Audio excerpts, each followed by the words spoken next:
근데 이재명은 어떻게 그렇게 말을 깨끗하게 잘 들리게 힘차게 그렇게 하는지 대단한 사람이야. 이재명의 연설과 다른 사람들은 그 퀄리티가 다르더라고. 감정이입도 다르고. 참 난 사람이다. 난세의 영웅이 난다고 지금 시대 국민들의 희망으로 나온 사람이라. 정말 이재명 없었으면 어떡할 뻔했나 이 나라. 조국은 이제 나왔잖아. 여태까지 그런 걸 안 하던 사람이 그만큼 하는 것도 잘하는 거지. 공부가 자꾸 되겠지. 연설문 없이도 그냥 자기 가이드라인 정도로만 적어가지고도 그럴 때 나와서 이야기를 할 수 있을 만큼 이제 그렇게 되면 진짜 정치인이 되는 거고. 아직은 신참이잖아. 조국은. 사실 뭐 보면 윤석열도 신참이지. 이재명은 좀 다르잖아.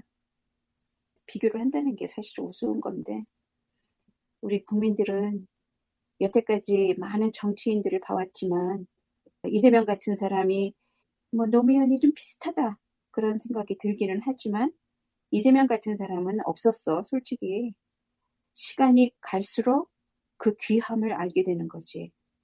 우리 대한민국이 얼마나 행운인가 이런 사람이 있다는 게 얼마나 감사한 일인가 이거를 느낄 수 있게 되는 거지. 갈수록 이재명의 진가는 더 빛날 거야. 많이 알아볼 거야. 인정하고 싶지 않았다가 어느 순간엔 인정 안 할래 안 할 수 없는 그런 순간이 와. 사람이 강한 부정을 하면 할수록 나중에 확 더 끌리게 되거든. 왜 부정을 하느냐. 막 사람이 뻗땡긴다 그럴까? 딸려가기 전에 뻗땡기는 힘? 그런 것 같이 이재명을 거부하는 거거든. 왜냐면 너무 다르니까. 자기네들이 인정하고 나면 자기네들이 초라해지잖아. 그래서 그러지. 바보들이라 그래. 빨리 인정할수록 지네들이 무뎌지는 거를 몰라. 문재인 대통령이 그 세 사람 데리고 무슨 이야기를 했을까 다시 한번 곰곰이 생각을 해봤어. 내가 문재인 입장이라면 그들하고 무슨 말을 했을까? 이 상태에서 할 수 있는 말이 무엇이었을까? 김경수까지 와서 그 사람도 일종의 어떤 기술자잖아. 드루킹인가 무슨 하여튼 문재인 대통령 만들기에 애쓰다가 감옥에 들어갔다며.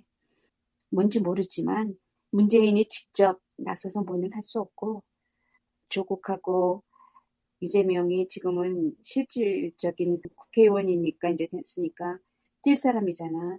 그러면 그런 사람이 못하는 어떤 다른 작업을 윤석열 정권과 싸우는 작전을 맡기려고 그러지 않을까 그런 생각도 한번 해봤어. 그 정도는 돼야 되지 않을까. 문재인이 뭔가 그래도 나라를 좀 구하려는 마음이 있다면 그런 식으로라도 도와야 되지 않을까. 분명히 그들도 그들 나름대로 정치계에 경찰, 검찰, 군 이런 데에 힘을 모아서 만에 하나 비상사태가 벌어졌을 때 어떻게 처신을 해야 되고 어떻게 이 나라를 지켜야 되고 뭐 이런 거를 대통령을 5년을 했으니까 알 거 아니야. 그래서 그런 지시를 내리지 않을까 그런 생각이 좀 들었어. 그런 것도 안 한다면 문재인 진짜 아무것도 아니지. 그 정도는 하지 않을까? 이런 거를 해줘야 되는 거야. 사실 나설 수는 없어. 자기가 이제 나와서 직접적으로. 그러니까 김경수를 부르지 않았을까 그런 거지. 무슨 짓을 할지 모르잖아. 그러니까 나라의 비상사태가 만약에 올 때를 생각해서 안팎으로 서로 힘이 되라고. 김경수는 선거에도 나오지 못하잖아. 지금으로는. 그러니까 뒤에서 작업을 할 수 있는 사람이잖아. 그 머리가 있으니까 그 문재인이 써봤으니까 알잖아. 그렇게 같이 뭔가 작전을 좀 세워봐라.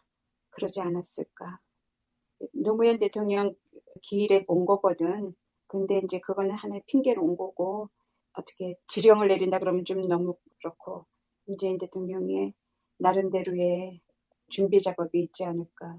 이재명을 중심으로 묶어주려고. 나는 이제 그런 식으로 문재인 대통령이 그렇게 셋을 데리고 이야기를 했다 그러니까 내가 그런 소설을 쓰는 거야. 내 상상력으로. 적어도 그런 어떤 일은 좀 해야 되지 않을까. 그러니까 그것도 안 한다면 문재인이 뭐에 쓸모가 있어. 또 이렇게 말하니까 좀 이상하지만 그렇게 희망이지, 희망사항. 그 집회한 거지. 이준석도 좀 못났지.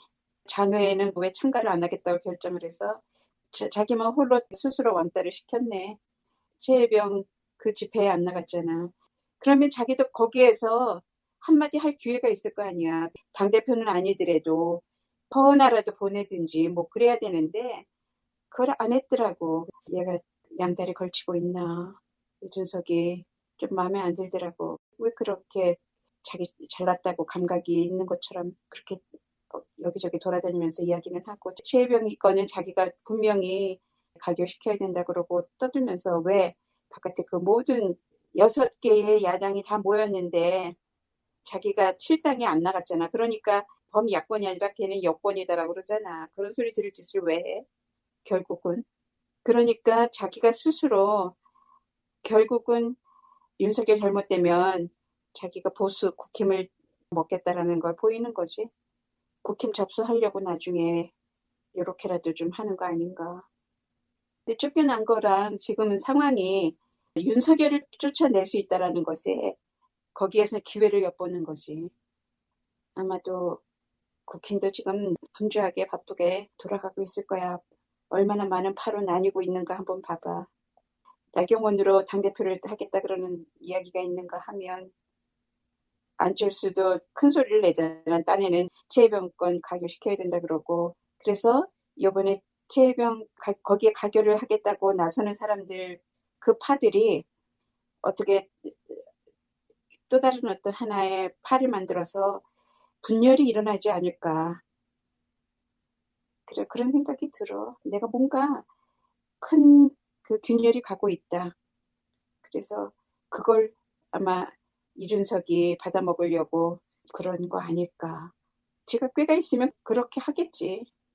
그게 잘하는 건지 못하는 건지는 모르는데 그렇게 큰 먹이가 있는데 그 생각 안 품어보겠냐고. 그 안에서 자기가 부리던 사람들이었잖아. 자기가 대표했을 때 있었던 사람 중에 많은 사람을 자기가 끌어모을 수 있다고 생각하지 않을까? 거기에 분열이 일어나면 이준석이 안 나타나길래 내가 한번 생각해봤어. 이재명이 44%다, 뭐 45%다 이런 걸로 싸우지 말고 어차피 윤석열이 하겠다고 공약을 한 거니까 21대 국회가 넘어가기 전에 그래도 뭐 하나는 일을 우리가 해결하고 가야 되지 않냐 이러면서 제안을 했는데 44를 해줄 테니까 니네들이 원하는 대로 해줄 테니까 우리 그것만이라도 우리 국민들을 위해서 한번 하고 가자 그랬더니 딴 핑계를 대가면서 프로가 그런 걸로 국민들 환심 살려고 이재명이 그런다는 거지. 자기네들은 그게 진짜 문제는 아니다. 안 하겠다는 거야. 이재명이 제안하면 안 해. 이재명이 제안을 했기 때문에 안 해. 윤석열은 움직이기만 하면 무조건 다 망치고 이재명이 좋은 제안을 하면 그거는 또 저쪽에서 거부당하고 지금 되는 일이 없어 아무것도. 그 정도로 베베 꼬였다고 저쪽은. 실력이 없는 주제에 받지도 않아. 도와준대도 안 해. 그래도 행여나 혹시 윤석열이 일본과의 과거사 청산이니 여러 가지 자기 딴에는 모든 대통령이 못했던 거 여태까지 역대 대통령들이 하려다 못한 거 자기는 다 한다 그러면서 막 그걸 자기의 업적으로 삼으려고 이것저것 건드리고 막 그랬잖아. 그러면 이번에 4년제 대통령 그 자기 임기 단축하면서 임기 단축하겠다 그러면서 그 개헌을 하면 역사에 남을 누구도 어느 대통령도 못한 걸 자기가 하는 거니까 그거라도 하나 따먹고 용서받고 끝나는 게 좋지 않을까. 다른 대통령 못한 거 나니까 한다 이러고서는 한번 지가 큰 맘 먹으면은 우리는 싫지 그것도 그렇지만 그것도 한 방편 아닐까. 그래서 그렇게라도 또 그 김에 이제 국민들이 아이고 그래도 그걸로 좀 퉁치고 넘어가 주자 이렇게 되면 어떨까.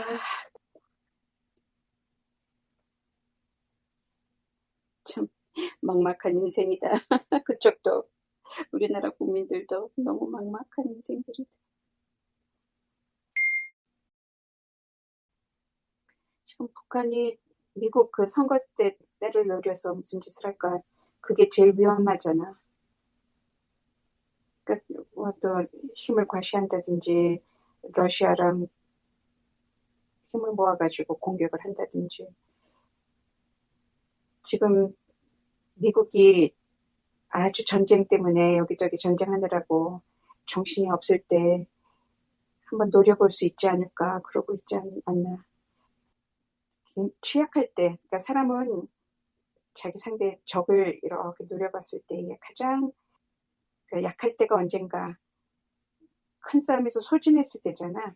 큰 싸움에서 소진했을 때 이렇게 공격하면 사람들도 싸움이라는 거는 말하자면 개인과 개인 간에는 여러 가지가 있는데 이 나라는 이런 식으로 미국은 남의 나라 전쟁에 마구 여기저기 산발적으로 자기네 그 세력을 그 힘을 분산시켜 놨잖아. 이럴 때 또 선거잖아. 대선을 치른다고 또 갈라져 있지. 그러니까 이럴 때는 어떠한 작은 도전도 무진장 큰 타격이 되거든. 이럴 때를 안 노리고 언제 노리겠냐고 북한이 러시아가. 그래서 그게 걱정이 되면 미국이 어쩔 수 없이 우크라이나 보고 그래 러시아 본토 공격도 해라 하고 거기에 승인을 해주면 그러면 이제 진짜 큰일이 벌어지는 거거든. 그러면 이제 북한이 힘을 내서 또 가서 돕는답시고 그렇게 하면서 결국은 미국과 싸울 수 있는 기회를 얻는 거죠. 그런 경우가 되는 거지. 이란도 그렇고 이란도 북한이 도와가지고 북한 무기로 그렇게 싸우고 있잖아. 그러니까 북한이 직접 싸우지 않더라도 그런 식으로 자기네 힘을 과시할 수 있다는 거야. 여기서 다들 전쟁광들이라 남자들은 태어나면서부터 뭐 탱크 갖고 놀고 자동차 갖고 놀고 권총 갖고 논다 그러더니 다 죽어가는 늙은이가 돼서도 전쟁놀이 바이든도 그렇고 정말 다들 그렇게 결국은 끝을 내는 거야 인생을. 장난감 총 갖고 놀다가 이제 마지막에 장난감 탱크 갖고 놀다가 이제 진짜 갖고 놀다가 사람들이 얼마나 죽어나가는지도 모르고 계속해서 전쟁놀이 하다가 그러고 가는 거잖아. 인생이 결국은 거기서 거기구나. 더 멋져지고 달라질 수 있는 방법이 있을 텐데 어느 나라의 어느 대통령이 세계의 전쟁을 종식시키고 멋들어지게 평화를 만들어낼 수 있을까? 그런 누군가가 하나가 나와야 될 텐데 세계가 너무너무 우리나라가 이거 지금 이러는 거는 이건 아무것도 아닌 거야. 막 처참해서 볼 수가 없어. 동물의 세계도 그렇고 기후 때문에 죽어나가는 그 모든 생명체들 생명이 별거 아니라 이젠 한 마을이 태풍에 그냥 하루아침에 싹 사라져버리고 없어지고 얼마나 막막할까. 그런 거 겪고 난 다음에 어떻게 살아갈까?